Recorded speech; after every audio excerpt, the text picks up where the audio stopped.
Next up, we had the Slim Jim Battle Royal, Yeah. an extended commercial break built inside of a wrestling match. 20 participants. We'd like to point out a couple of different things here.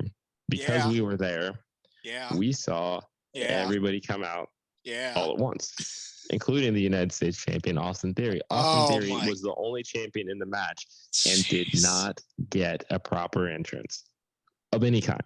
No, I think he got introduced after Rick Boogs. Yeah. You know who did get entrances, though? The Miz. You know who else was there? JD McDonough. Hi, how are you? Yeah. Forgot you were there. Oops. Unfortunate. Yeah. What can you do? But Miz got an entrance. He did. And then Omos, I guess, was just the 21st participant in a 20-person match. But that happened. Yeah, that happened. I'd also AJ. On the yes, AJ got, so that's cool. Okay, that was AJ cool. got his. LA Knight got his. Yes, dude, that LA Knight entrance in person. That was the loudest pop of the night, I thought. Yeah, it was a literal vibration. Like you could just feel it as he's making his way, and unreal. I mean, star in the making there, but overall, kind of your typical battle royal. Everybody had some shine. Was what it was. Chad Gable was pretty solid in it. Chad Gable was the star of that battle royal. Yeah. I mean, push that man. So I read something on Bleacher Report today, and forgive me, I forget the person who wrote it. The hot take they had coming out of SummerSlam is Gable should take the IC title off Gunther. I did see that, and I would love to go to that.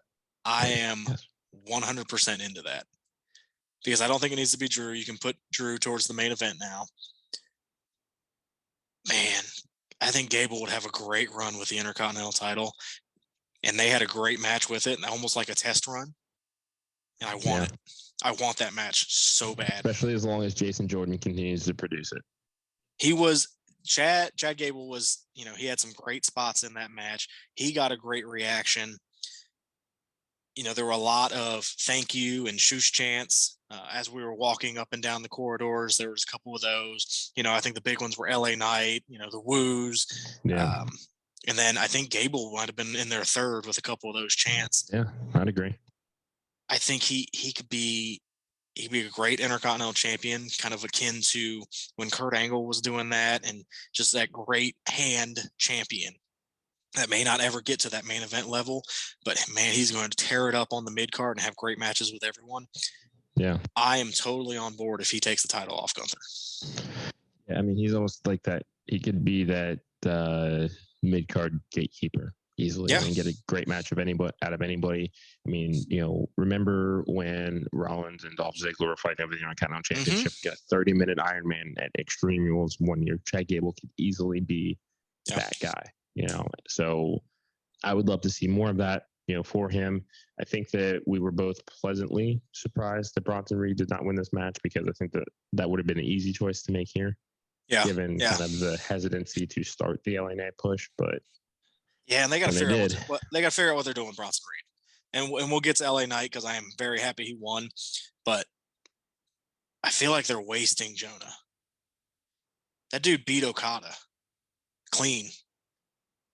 Like he could have say they did that. He could have been a star, and he could have been that next big Vader-esque type star in Japan, and he came back to the WWE, and he was great in NXT when he was there, and this run has just kind of felt flat, being the Miz's kind of hired gun. It's been okay. This kind of weird feud with Ciampa and Shinsuke is not doing it for me. I feel like he should have been in the Money in the Bank. That would have made sense.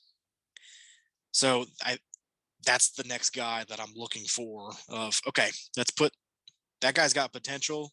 He's got a look. The crowd pops at his finish. Let's push this guy. This guy needs to be your next, because he could easily be that big bad heel to go against Rollins for a payback or a fast lane and be a believable main event, be a believable threat to Rollins. And I don't see why not.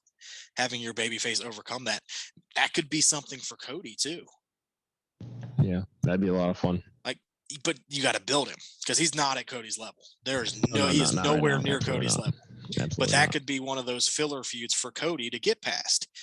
And I think they've kind of dropped the ball with Bronson, and I want to see more with that. I was happy to see the AJ Karrion Kross feud intertwined in the Battle Royal. They seem to keep going towards that, and I like that was still in it. Karrion Kross cost him that, so that gives them a reason to keep feuding. It came down to Sheamus and LA Knight.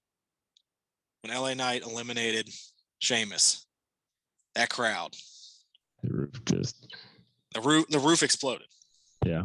I mean, we're ready to get behind LA Knight. It's just working. It may not have been the plan that Vince and co had when LA Knight first came up to the main roster, but you got to go with what's working. And LA Knight is very clearly working. And I think what I also loved after this match was the next thing we saw up on the Jumbotron was a Slim Jim commercial with LA Knight and Bianca and a few other superstars. LA Knight could very easily be the next spokesperson of Slim Jim, and it would make sense. And I hope that that's something we continue to see. I think, and I told you, this might be the third strike. If he didn't win this battle royal, it would have been the third strike. I would have been okay. They're not doing anything with him. This seems to be the perfect spot for LA Knight. I don't know if you want to put a championship on him. I don't know if he's going to go to the main event. But if he is consistently on my TV in a mid-card program where I see him every week, he's in a high-profile match and he's not for a title, it's maybe in the mid-card and it's one of those things, I'm good with that. Just put him on my TV. That's all that I want.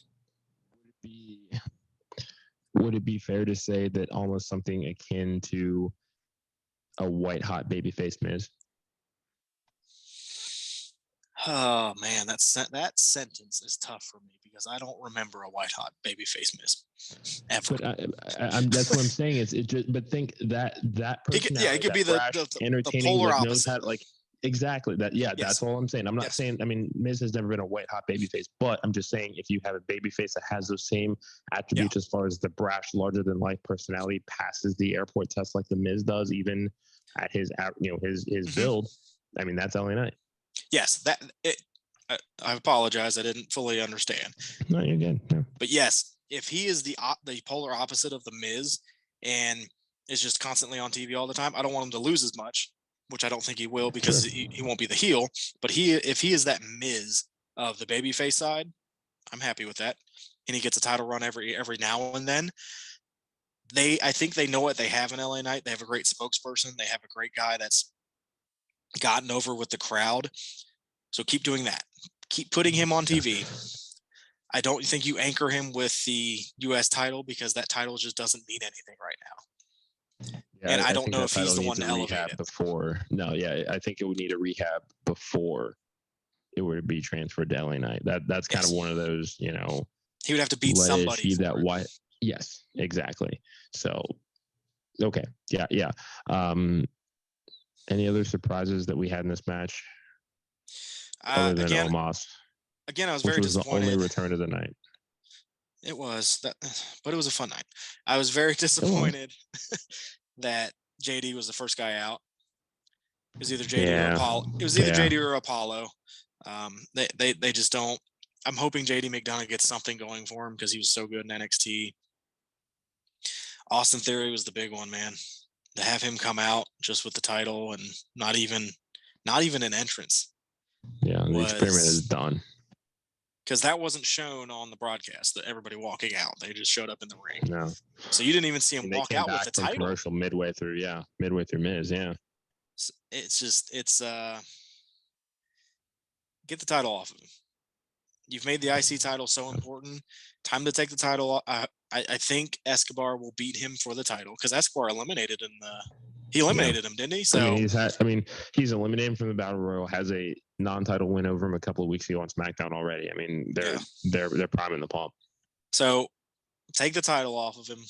Do whatever you need to do with Theory, but you got to get the title off of him. And again, I don't think you want to put that on LA Knight right now because that title means so little.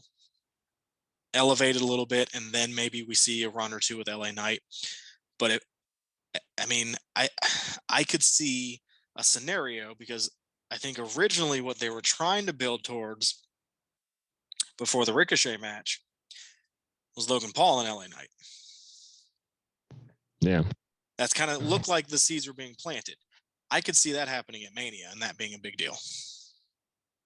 So I could see that match too. I will say I'm glad that it didn't happen, because yes, Logan Paul is good, but I think that the faster paced match with Ricochet matches Logan's overall natural style. Yes. And LA Knight's a little bit slower. I think that there would have been a styles clash there, and I think that we would have gotten just kind of a so-so match between the two of them. But we got a great opener, and the first of what we hope is a jumpstart push for LA Knight in the process by keeping them apart. So if they want to revisit it down the line, sure. But I think that this worked out for the best that it didn't happen. Yeah, I could easily see that being that big WrestleMania match of just the promos going into that. I think would build that up, and you have a 10-minute match with those two. And I think the viral moment would get there with some of the jabs they throw at each other. Overall, having a battle royal, I've never seen a battle royal live. It sucked.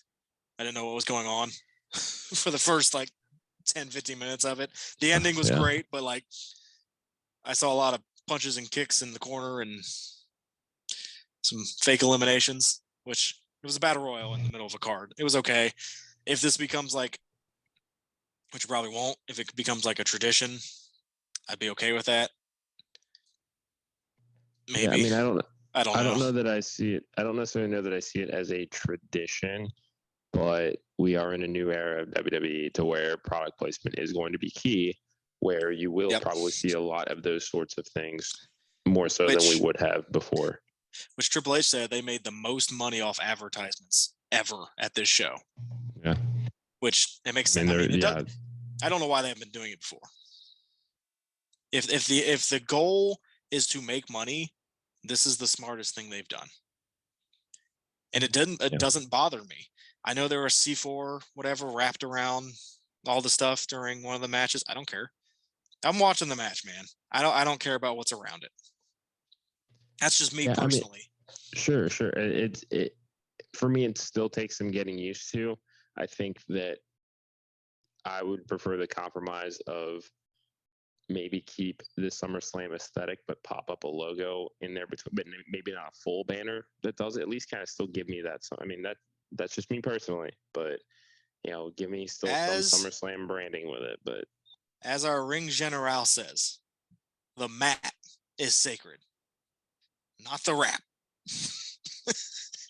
As long as the stuff in between the ropes is fantastic, I don't care what's around it. That might be the finest take that you've ever had on this show. Okay. I really don't. Say no more. I know it bothered a lot of people at WrestleMania, and it was weird to see it for the first time. The dancing Cinnamon Toast Crunch was a little weird. I will say that one. That's a little much. But again, the wrapping around the stuff, I'm not paying attention to that, dude.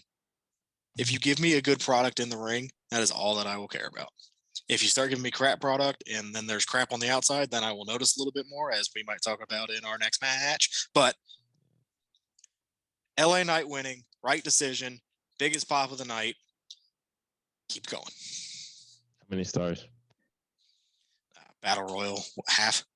It's a Battle Royal, man. I'm going to give it 2.5. Mostly because we got the LA Knight moment. That's a lot of it.